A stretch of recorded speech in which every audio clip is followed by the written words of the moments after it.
나는 김수빈이고 올해 30살이다. 서울 강남에 위치한 중견기업에서 재무분석사로 일하고 있으며 결혼한 지 벌써 3년이 됐다. 남편이 민호는 같은 지역 의중소기업에서 사무직으로 일하며 월급은 나보다 약 3분의 2 수준이다. 시어머니 장순옥은 60세가 넘어 혼자 서울 근교의 아파트에서 살고 있으며 주로 집안일과 주변 이웃관계를 관리하는 데 신경 쓴다. 남편에게는 장남인 큰형이 민철과 차남인 둘째 형이 민우가 있다. 큰형은 경기에서 식당을 운영하고 둘째 형은 부산에서 제조업 관련 영업을 하고 있어 평소에는 잘 만나지 못한다. 매년 설 때면 두 형제 가족이 모두 시어머니 집으로 모여 명절을 보내는 것이 우리 집 일관례였는데 이번 설도 예외일 줄 알았다. 오늘은 음력 12월 28일이다.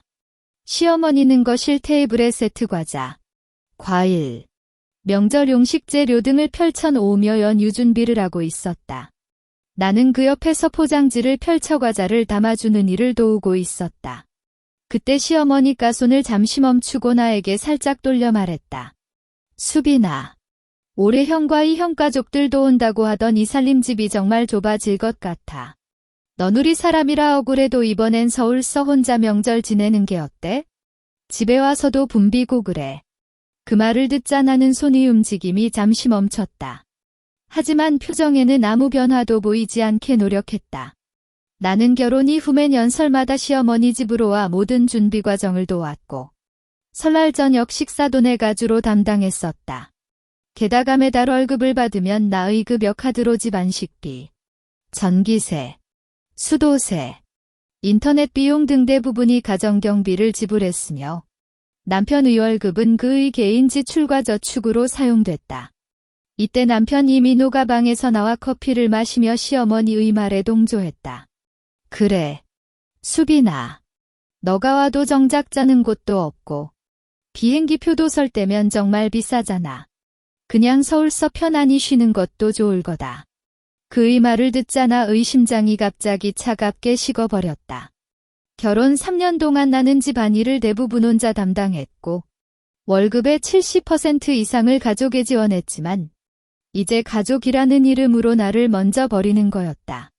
하지만 나는 아무런 반론도 하지 않고 그저 고개를 살짝 끄덕였다. 알았어. 어머니.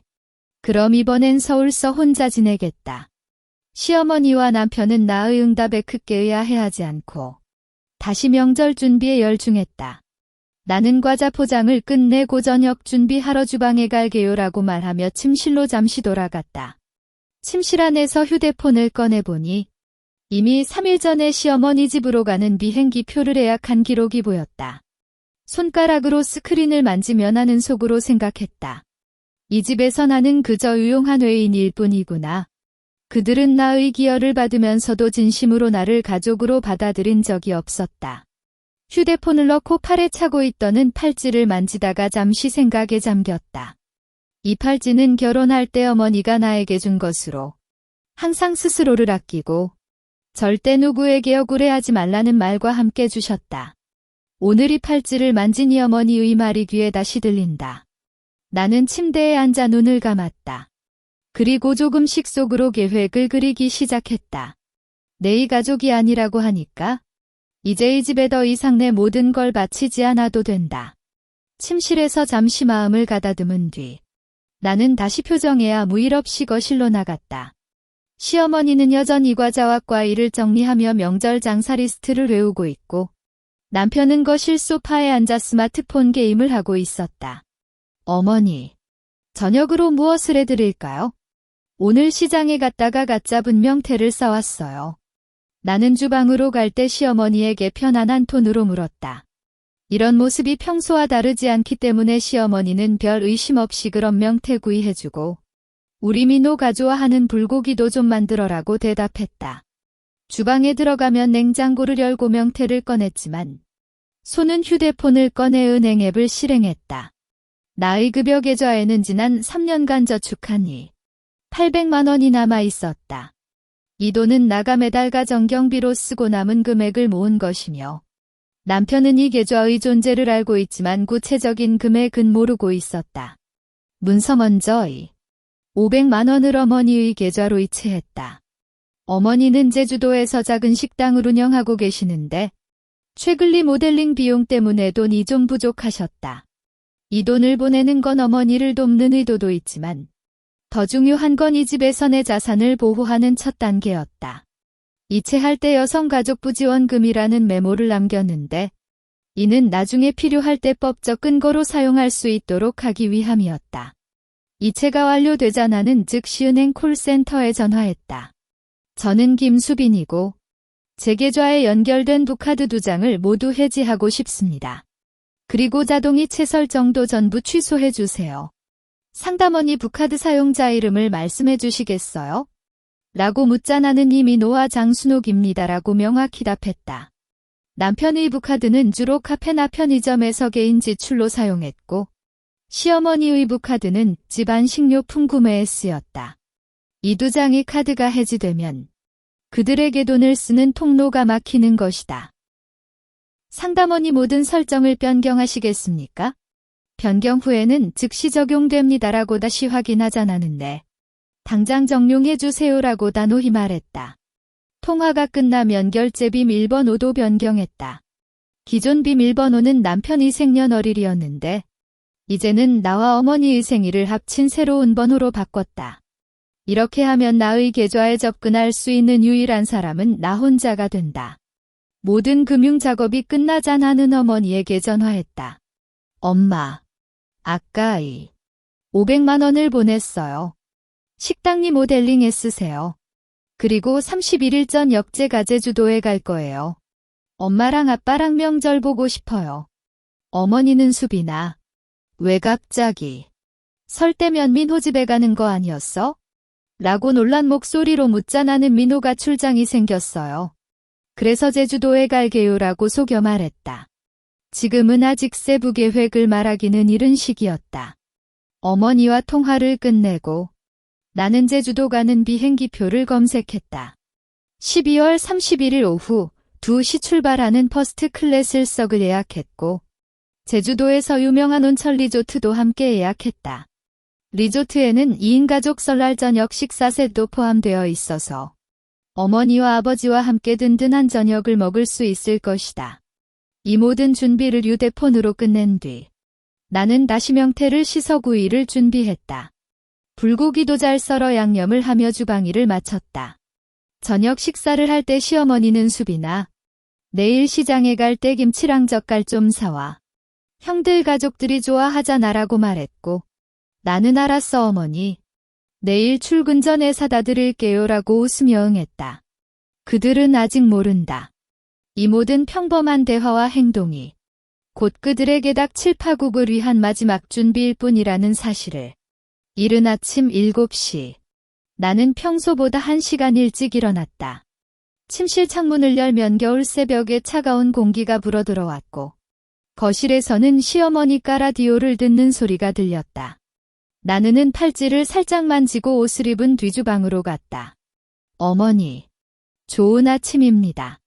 제가 커피 타드릴게요. 나는 커피포트에 물을 붓는 동안 시어머니에게 인사했다. 시어머니는 오늘 일찍 일었네. 시장 가는 거 잊지 말고 김치는 무거우니 가방에 넣어가라고 말하며 명절 장사 리스트를 나에게 건넸다. 리스트에는 김치, 젓갈, 과자, 생선 등 20여 가지 품목이 적혀 있었고 마지막 줄에는 친척들에게 줄 봉투돈 50만 원이라고 적혀 있었다. 나는 리스트를 접어 주머니에 넣고 알았어요. 오후에 출근하기 전에 다 사다 드릴게요라고 답했다. 그 후 커피를 마시며 남편 이민호를 기다렸다. 30분 뒤 남편이 일어나자 나는 오늘 저녁은 회식이래. 그럼 저녁은 스스로 챙겨 먹어라고 말하며 평소처럼 애정을 표현하는 듯한 톤을 썼다. 남편은 응. 야근도 할지 몰라라고 대충 답하며 세수하러 갔다. 8시 반에 나는 시장으로 향했다. 시어머니가 지시한 품목을 하나씩 싸되 모든 영수증을 따로 주머니에 모았다. 이 영수증들은 나중에 가정경비를 누가 부담했는지를 증명하기 위한 중요한 증거이기 때문이다. 김치 가게에서 10kg 김치를 사고 젓갈 가게에서 명란젓과 굴젓을 싸다가 갑자기 시어머니의 전화가 왔다. 수빈아. 젓갈은 좀 더 사. 형들 아이들이 많아서 모자랄 수도 있어. 그리고 봉투돈은 50만 원이 아니라 100만 원으로 준비해. 우리 집도 어느 정도 체면 있게 살아야지. 시어머니의 목소리에는 당연함이 깃들어 있었다. 나는 알았어. 어머니. 더 사다 드릴게요라고 웃으며 답했지만 속으로는 냉소했다. 이 돈은 모두 나의 월급인데 시어머니는 마치 자신의 돈처럼 마음대로 쓴다. 시장에서 장을 끝내고 회사로 갔다. 직장에서는 재무분석 보고서를 작성하는데 중간에 잠시 은행앱을 열어 확인했다. 어머니 계좌로 보내니 500만 원이 정상적으로 입금됐고 부카드 해지와 자동이체 취소도 완료된 상태였다. 나는 안심하고 다시 보고서 작업에 집중했다. 오후 6시에 퇴근하자 나는 먼저 시어머니 집에 장을 들고 갔다. 시어머니는 나를 보고 아주 잘 쌌네라고 말하며 장을 정리했고 남편은 이미 집에 와서 컴퓨터로 무언가 검색하고 있었다. 수빈아. 설날 저녁 식당 예약했어. 우리 가족 10명이서 외식하자. 내가 결제할게라고 남편이 말했다. 나는 정말 그럼 좋겠네라고 기뻐하는 척했지만 속으로는 알고 있었다. 그의 카드는 나의 주 계좌와 연결된 것이 아니고 그의 개인 계좌에는 10만 원도 없을 가능성이 높다. 저녁을 먹고 내일 회사가 바빠서 저녁은 못 사요라고 말하며 시어머니 집을 떠났다. 집에 돌아오자 나는 먼저 개인 물건을 정리했다. 중요한 서류, 주얼리, 그리고 나의 월급 통장은 모두 가방에 넣었고 남편이 쓰던 내 물건들은 모두 정리해서 박스에 넣었다. 이는 나중에 갈라지게 됐을 때 불필요한 분쟁을 피하기 위함이다. 침대에 누웠을 때 휴대폰으로 제주도 리조트를 확인했다. 리조트 측에서 설날 저녁 식사 세트는 가짜분 해산물로 준비하겠습니다라는 문자가 왔고 어머니도 저녁 메뉴 미리 정할래? 라는 카톡을 보냈다. 나는 엄마 마음대로 정해요라고 답한 뒤 은팔찌를 살짝 돌렸다. 이제 모든 준비는 끝났다. 12월 31일. 그날만 기다리면 된다. 12월 31일 아침 9시. 나는 알람 없이도 자연스럽게 일어났다. 침실은 아직 어두웠지만 창밖으로는 서울의 겨울 아침이 조금씩 밝아지고 있었다. 나는 일어나 은팔찌를 살짝 만지고 어제 정리한 가방을 다시 한번 확인했다. 중요한 서류와 주얼리는 안전하게 가방 안쪽 주머니에 넣었고 여분이 옷과 세면도구는 간결하게 정리했다. 남편 민호는 아직 잠들어 있었다. 그의 코골이 소리가 거실로 들려오지만 나는 별도의 감정 없이 침대 옆에 메모지를 남겼다. 오늘 회사 긴급 출장이라 먼저 갈게. 서로에 만나요라고 적은 뒤 메모지를 침대 앞에 놓았다. 이 메모지는 그가 나의 떠남을 늦게 알게 하는 핵심이었다. 10시 정각에 나는 집을 나섰다. 차량을 타고 인천공항으로 향하는 도중 시어머니의 카톡이 왔다. 수빈아. 오늘 저녁 식당 예약 확인했어? 민호가 말했는데 너도 알고 있지? 라고 적혀 있었다. 나는 카톡을 보고 잠시 미소를 짓고 내 어머니. 민호가 말해줬어요. 저는 출장 중이라 못 참여하지만 다들 맛있게 드세요라고 답했다. 끝에는 사진 좀 찍어주세요 라고 덧붙여 평소처럼 수줍은 듯한 톤을 살렸다. 시어머니는 알았어. 너도 출장 잘 마치고 쉬어라고 답한 뒤 더 이상 메시지를 보내지 않았다. 나는 카톡창을 닫고 은행 앱을 다시 열었다. 계좌를 확인해 보니 남편이 아까 아침에 편의점에서 5만 원을 결제하려다가 카드 사용 불가 메시지가 뜬 기록이 있었다. 하지만 그는 아마 카드 단순 오류라고 생각했을 테니 아직 경각심이 없을 것이다. 12시 반에 인천공항에 도착했다. 1등석 체크인 카운터로 갔을 때 직원 이김수빈님. 제주도로 가시는군요. 안녕하세요라고 인사했다. 나는 살짝 고개를 끄덕이고 여권을 내밀었다. 체크인을 마치고 보관하던 가방을 맡기면서 내가 이제 이 가족으로부터 진정으로 떠나고 있다는 사실을 느꼈다. 탑승구로 가는 길에 커피숍에 들렸다. 아메리카노를 주문하던 중남편의 전화가 왔다. 나는 전화를 받고 여보, 민호. 라고 평온한 목소리로 말했다. 수빈아, 너 출장 가서 필요한 거 없어? 나 오늘 시장 갈 텐데 너한테 뭐 사줄까? 라고 남편이 묻자 나는 아니야. 필요한 거 다 챙겼어. 문서 너도 명절 준비 잘하고. 형들 만나서 재미있게 놀아라고 말했다. 그래. 그럼 출장 끝나면 연락해라고 남편이 대답했고. 나는 알았어라고 짧게 끝냈다. 전화를 끊은 뒤 나는 커피를 마시며 속으로 생각했다. 이제 그의 관심은 이미 명절 파티와 친척들과의 만남에 쏠려 있을 뿐이다. 1시 40분. 비행기에 탑승했다. 1등석 좌석에 앉고 안전벨트를 매니는 순간 비행기가 활주로를 달리기 시작했다. 창밖으로 서울리 풍경이 점점 작아지면서 나는 눈을 감았다. 은팔찌를 만지고 이제 시작이야 라고 속으로 속삭였다. 오후 3시. 비행기는 제주도 공항에 안전하게 착륙했다. 가방을 찾아내고 출국장을 나가자. 거기서 어머니가 손짓하며 기다리고 있었다. 수빈아. 라고 어머니가 달려오자 나는 웃으며 안았다. 엄마. 잘 왔어요. 라고 묻자 어머니는 그럼. 우리 아빠도 리조트에서 기다리고 있어라고 말했다. 어머니와 함께 차량에 타고 리조트로 향했다. 차 안에서 어머니는 식당리 모델링 돈 정말 고마워. 수빈아. 이제 좀 편해질 거야 라고 말했고 나는 엄마가 편하면 돼요라고 답했다. 리조트가 보이기 시작했을 때 휴대폰이 살짝 울렸다. 시어머니의 카톡이 왔는데 수빈아. 민호 카드 안 되는데 너 카드는 되니? 식당에서 결제해야 해라고 적혀 있었다. 나는 카톡을 보고 미소를 짓고 아직 답하지 않았다. 리조트 로비에 들어서는 순간 따뜻한 온기가 몸을 감쌌다.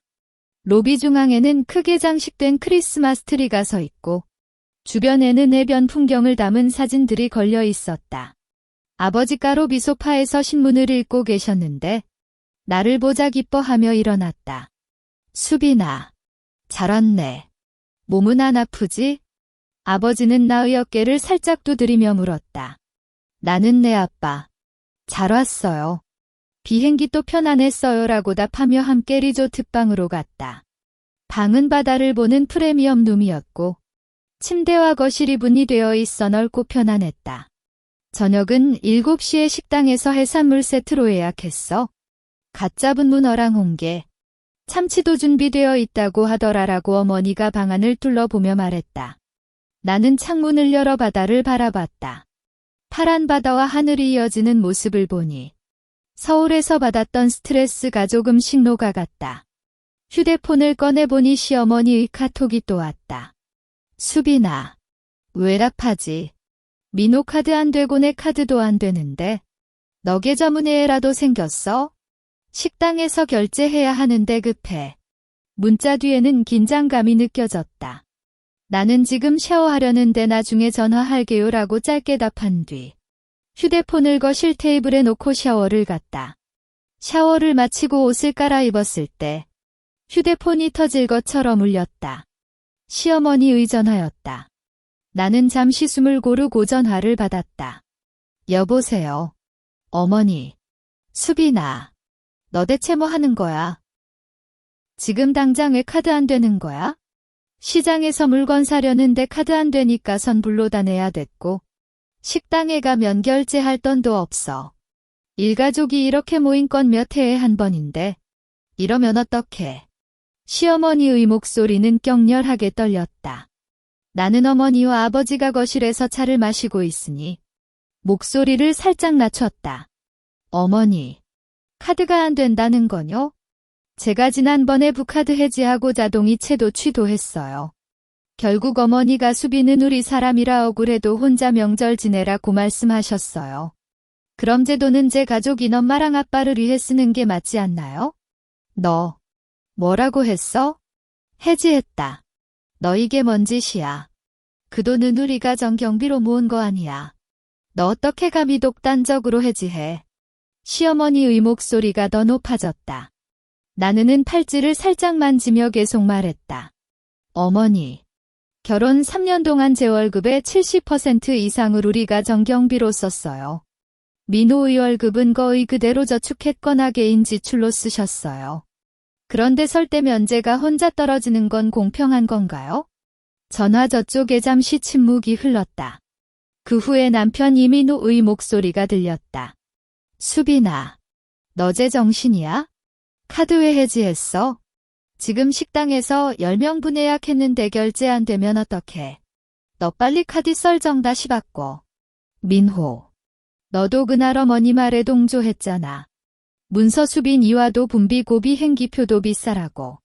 그럼 왜 지금 제 돈을 써야 해요? 제가 벌은 돈으로 제 부모님과 명절 보내는 게 잘못된 건가요? 나는 목소리에 아무 감정도 담지 않았다. 이런 차가운 톤이 오히려 그들을 더 혼란스럽게 만들 것이다. 아이고, 이것을. 시어머니의 소리 뒤에 갑자기 컵이 떨어지는 파수연과 아이들의 울음소리가 들렸다. 수빈아, 너 이렇게 우리 집을 망치려는 거야? 지금 당장 카드 복구시켜.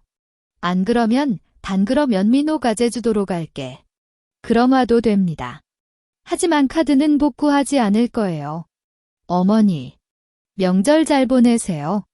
나는 그렇게 말한 뒤 전화를 끊었다. 휴대폰을 놓고 고개를 들고 보니 어머니와 아버지가 나를 바라보다 있었다. 수빈아, 그래, 그 사람들 말이 맞아. 아버지가 조심스럽게 물었다. 나는 웃으며 아버지의 손을 잡았다. 아빠, 이제 제가 제 마음대로 살 거예요. 저녁 먹자.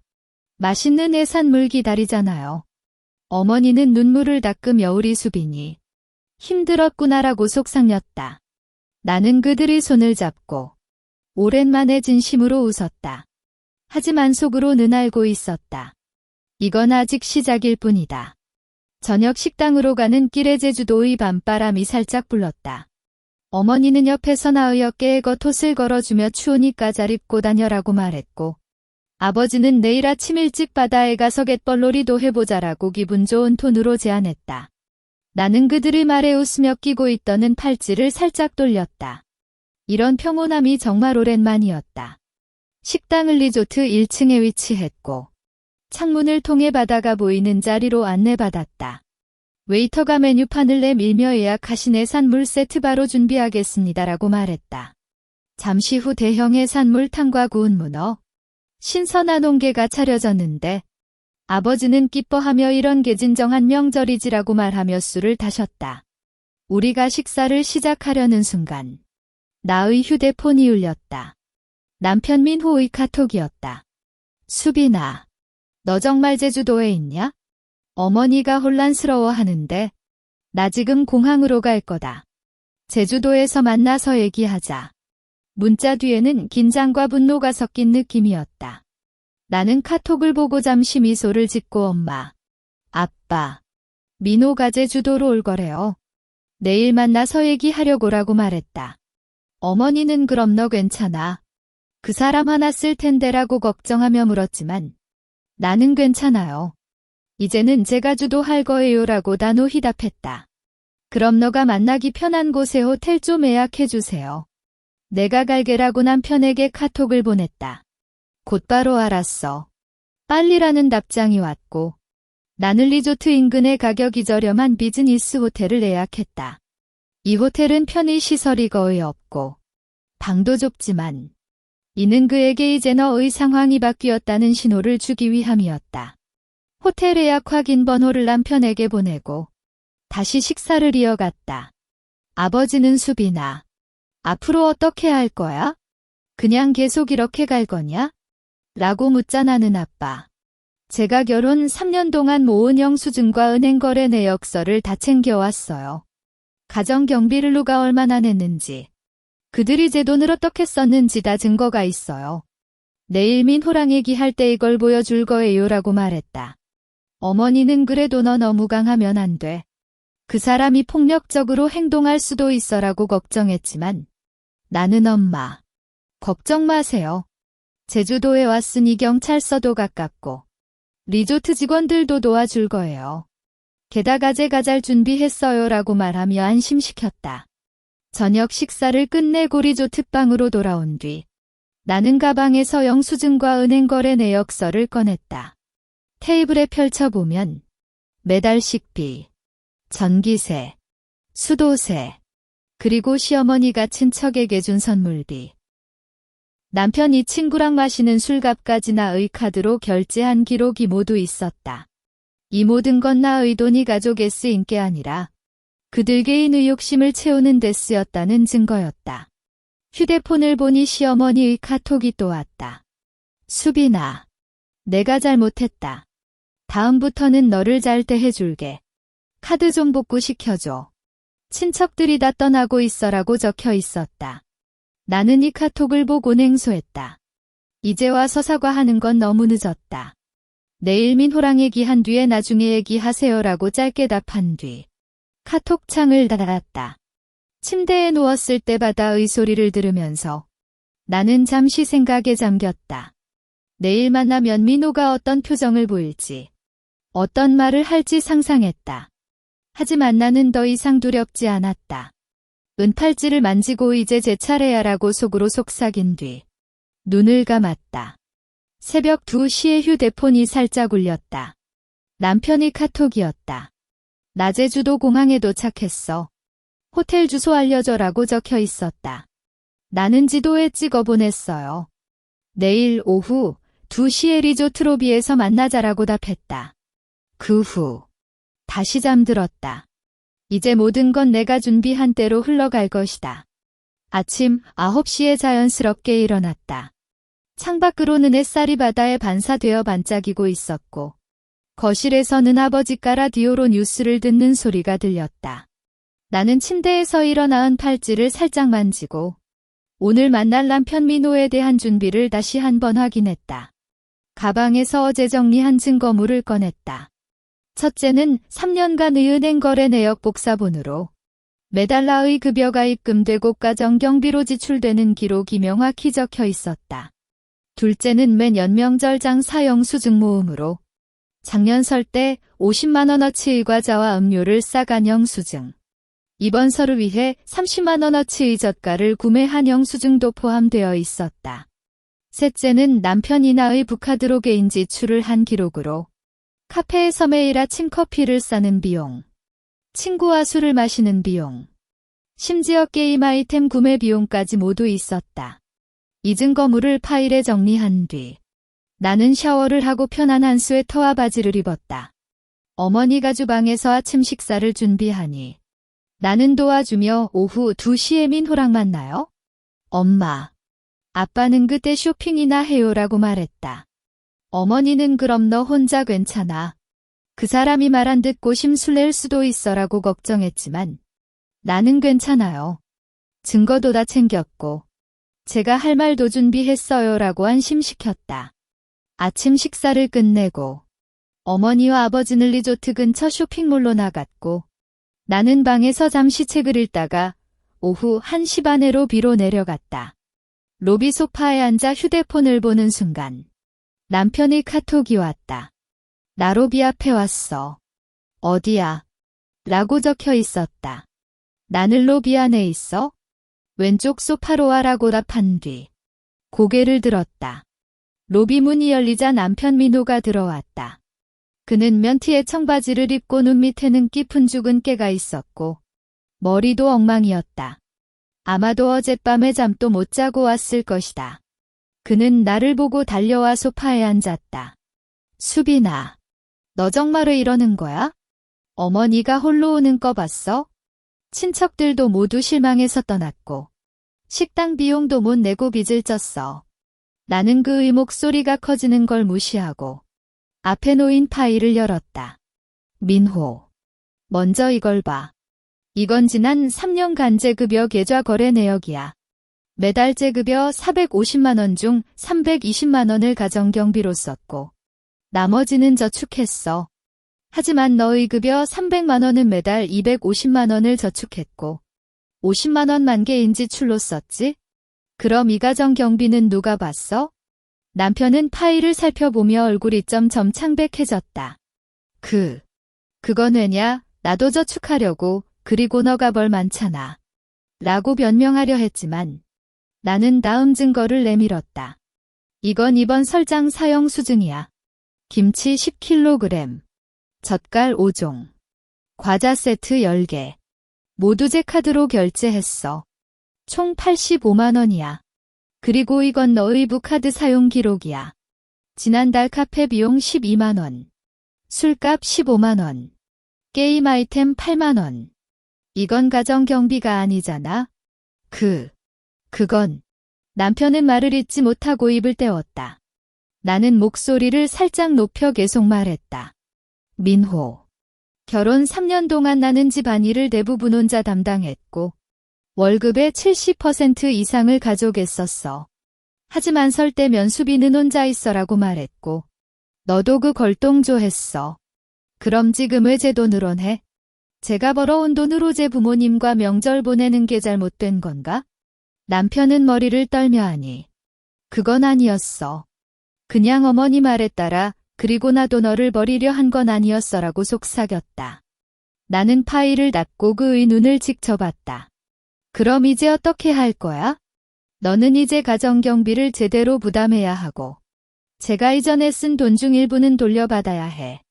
그리고 앞으로는 공동계좌를 만들어 우리 각자의 급여에서 50%씩 넣고 가정경비로 사용. 나머지는 각자 관리하자. 이 조건을 받아들여? 남편은 잠시 침묵한 뒤 천천히 고개를 끄덕였다. 알았어, 그래. 공동계좌 만들고 경비도 제대로 부담할게. 그리고 너가 쓴 돈은 나중에 갚을게. 그의 목소리는 무력감에 찬 것이었다. 나는 그럼 오늘 안에 공동계좌 개설하고 계좌번호 알려줘. 그리고 어머니에게도 이 조건을 전해줘. 어머니가 이걸 받아들이지 않으면 나는 돌아가지 않을 거라고 단호히 말했다.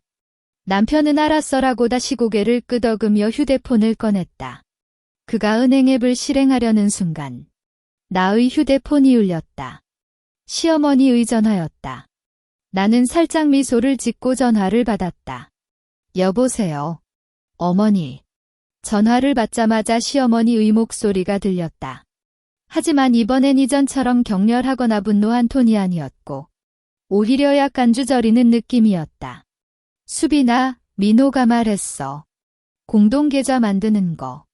그리고 경비 부담하는 거. 나는 소파에 기대 앉아 편안한 자세로 말했다. 네 어머니. 그게 제 조건이에요. 결혼 3년 동안 제가 혼자 경비를 부담했고 설 때는 제가 떨어지는 건 공평하지 않잖아요. 이제는 가족으로서 서로 평등하게 책임져야 해. 그건 알았어. 그래서 너 언제 서울로 돌아올 거야? 민호도 혼자 있잖아. 그리고 집안일도. 시어머니는 아직 집안일을 부탁하려는 태도를 살짝 보였지만 목소리는 확신이 없었다. 나는 이를 눈치채고 단호히 말했다. 어머니, 제가 돌아가는 건 2가지 조건이 더 있어요. 첫째, 어머니가 직접 제주도에 와서 사과해 주세요. 둘째, 앞으로 명절이나 가족 모임에서 제가 참석할지 말지는 제 마음대로 결정할 거예요. 그래야 제가 다시 그 집에 살 수 있어요. 전화를 건 쪽에서 잠시 침묵이 흘렀다. 그 후 시어머니의 목소리가 더 낮아졌다. 수빈아, 그렇게까지 해야 돼. 어머니도 그때 너를 의도적으로 상처 주려 한 건 아니었어. 문서 그냥 형들 가족이 많아서. 어머니, 그런 핑계는 필요 없어요. 제가 매달 320만 원을 집에 썼고 설장사도 제 돈으로 받는데 그 결과로 혼자 명절 지내라는 말을 들은 거예요. 이 사과는 제가 받아야 할 거예요. 나는은 팔찌를 살짝 만지며 결코 물러나지 않을 각오를 보였다. 알았어. 그럼 내일 제주도로 갈게. 너 그때 시간 있지? 시어머니의 목소리에는 포기감이 깃들었다. 나는 내일 오후 3시에 리조트 로비에서 만나요라고 정해준 밀. 전화를 끊었다. 전화를 끊고 고개를 들며 보니 남편이 민호가 나를 바라보다 있었다. 그의 표정에는 놀라움과 약간의 안도감이 섞여 있었다. 수빈아. 어머니, 정말 와. 그래. 내일 와서 사과할 거야? 나는 그렇게 말하며 파일을 가방에 넣었다. 그럼 공동계좌. 나 지금 개설할게. 우리 각자 급여 50%씩 넣고 가정경비는 이 계좌에서 출금하자. 남편은 급히 휴대폰을 꺼내 은행 앱을 실행했다. 대략 10분 밀 계좌 개설했어. 계좌번호 이거야 라고 말하며 스마트폰 화면을 보여줬다. 나는 계좌번호를 저장한 밀 알았어. 내일 어머니랑 만나고 나면 제 급여 50%를 넣을게라고 말했다. 그때 리조트로 비문이 열려 어머니와 아버지가 들어왔다. 그들은 쇼핑백을 들고 있었고 아버지는 이거 제주도 특산품인 감귤인데 맛있을 거야 라고 말하며 가방을 내밀었다. 어머니는 나와 민호를 보고 민호도 왔구나. 식사는 같이 할까? 라고 묻자. 나는 네. 함께 먹어요 라고 답했다. 저녁 식당에서는 네 사람이 함께 해산물 파스타와 스테이크를 먹었다. 식사 중에 아버지는 민호. 앞으로 수빈이랑 잘 지내야 해. 수빈이는 참 많이 억울해했어라고 말했고 남편은 알았어. 아버지. 앞으로 잘할게라고 고개를 끄덕였다. 어머니는 내일 만나면 잘해줘야지라고 속삭이며 나의 손을 살짝 만졌다. 저녁 식사를 끝내고 남편은 나 호텔로 갈게. 내일 어머니 오면 연락해라고 말하며 떠났다. 나는 어머니와 아버지와 함께 방으로 돌아왔고 내일 시어머니 만나는 거 걱정 말아요. 제가 잘 처리할게라고 말하며 그들을 안심시켰다. 침대에 누웠을 때 나는 휴대폰으로 시어머니가 제주도로 오는 비행기표를 예약했는지 확인했다. 시어머니의 카톡이 왔는데 내일 오후 1시 비행기로 갈게. 3시에 리조트에서 만나라고 적혀 있었다. 나는 알았어요라고 답한 밀. 휴대폰을 놓았다. 은팔찌를 살짝 돌리며 나는 속으로 생각했다. 이제 거의 끝나가고 있다. 내일 시어머니의 사과를 받고 이 모든 건 새로운 시작이 될 거다. 그렇게 생각하며 나는 잠들었다. 이른 아침 10시. 나는 리조트방에서 오늘 입을 옷을 골랐다. 검은색 블라우스에 카키색 슬랙스를 입고 어깨에 짧은 재킷을 걸쳤다. 너무 화려하지 않지만 단정적인 스타일이 시어머니에게 이제 제가 주도한다는 신호를 줄 수 있을 거라 생각했다. 은팔찌를 끼고 거울을 보며 어머니가 준비한 아침 식사 향기가 코끝에 불렀다. 수빈아, 아침 먹자. 오늘도 맛있는 해산물전을 만들었어라고 어머니가 주방에서 불렀다. 나는 걸어가 앉고 아버지는 오늘 시어머니 만나는 거 긴장하지 마. 너가 맞는 거야 라고 격려했다. 나는 고개를 끄덕이며 해산물전을 먹었다. 맛은 좋았지만 오후 3시를 향한 기대감이 조금씩 커졌다. 오후 2시 반. 나는 리조트로 비로 내려왔다. 어머니와 아버지는 방에서 기다리기로 했고 나는 혼자 소파에 앉아 휴대폰을 보았다. 시어머니의 카톡이 왔는데 비행기 잘 도착했어. 지금 리조트로 갈 거야 라고 적혀 있었다. 나는 알았어요 라고 답한 뒤 파일을 다시 한 번 확인했다. 안에는 지난 3년간의 경비 지출 명세과 북카드 사용 기록이 모두 들어 있었다. 3시 정각. 리조트 문이 열리자 시어머니 장순옥이 들어왔다. 그녀는 검은색 코트를 입고 머리를 단정적으로 묶었지만 눈밑의 주근깨와 긴장한 표정이 감추지 못했다. 손에는 작은 선물 봉투를 들고 있었는데 아마도 사과의 의미로 준 것 같았다. 그녀는 나를 보고 살짝 움츠렸다가 서서히 소파로 다가왔다. 수빈아. 시어머니는 앉고 나서 말을 시작했다. 그때 설날의 말이 너무 심했어. 미안해. 나도 형들 가족이 많아서 혼란스러웠고 나는 그의 핑계를 듣고 잠시 미소를 짓고 앞에 놓인 파일을 열었다. 어머니. 사과는 그런 말이 아니라 제가 겪었던 억울함을 이해하고 인정해야 해요. 이건 제가 지난 3년간 가정경비로 쓴 금액 명세예요. 매달 320만 원. 3년 동안 총 10일. 520만 원이에요. 이 돈으로 민호의 저축을 도왔고 어머니의 친척 선물비도 냈어요. 하지만 설 때는 수빈은 혼자 있어라고 말했잖아요. 시어머니는 파일을 살펴보며 손이 떨렸다. 그건 나도 모르고 그냥 생각 없이 말했어. 생각 없이 말한 거라면 이제는 생각하며 사과해야 해요. 어머니는 제가 이 집에 얼마나 기여했는지, 제가 얼마나 억울했는지 알고 있어요? 나는 목소리를 살짝 높여 말했다. 이때 어머니와 아버지가로 비록 걸어왔는데 시어머니는 그들을 보고 더욱 긴장해졌다. 순호가, 수빈이는 정말 많이 버텼어. 너도 그걸 알아줘야 해라고 아버지가 말했다. 시어머니는 고개를 끄덕이며 눈물을 글썽였다. 수빈아, 미안해. 정말 미안해. 나는 너의 기여를 몰랐고 너를 제대로 대해주지 못했어. 앞으로는 절대로 그렇게 안 할게. 공동계좌도 잘 쓸게. 경비도미 너랑 함께 부담할게. 너 서울로 돌아와줘. 나는 시어머니의 눈물을 보았지만 마음속에는 아무 감정이 없었다. 이 눈물은 지금의 상황 때문일 뿐 진심의 반성은 아닐 거라 생각했다. 어머니, 제가 서울로 돌아가는 건 좋지만 규칙을 정해야 해요. 첫째, 앞으로가 정경비는 공동계좌에서만 출금하고 각자 급여의 50%만 넣어요. 나머지는 각자 관리해요. 둘째, 명절이나 가족 모임에 제가 참석할지 말지는 제 마음대로 결정해요. 셋째, 집안 일은 민호와 함께 나눠서 해요. 제가 혼자 담당하지 않아요. 시어머니는 잠시 생각한 뒤 빨리 고개를 끄덕였다.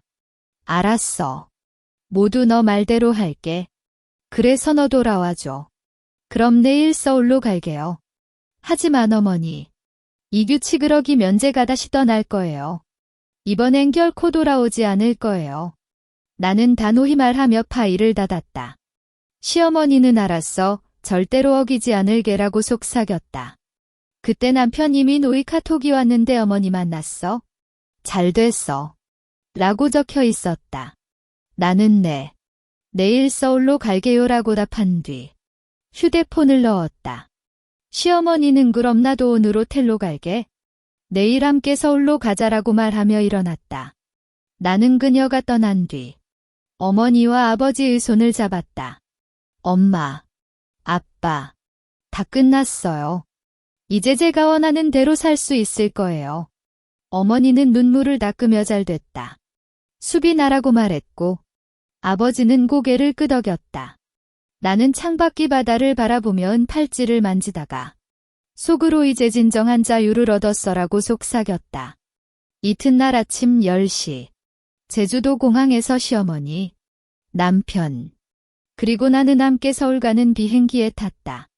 비행기 좌석은 세 사람 나란히 배치됐는데 시어머니는 창가 쪽에 앉아 조용히 바깥을 보고 있고 남편은 중간에 앉아 휴대폰으로 공동계좌 확인을 하고 있었다.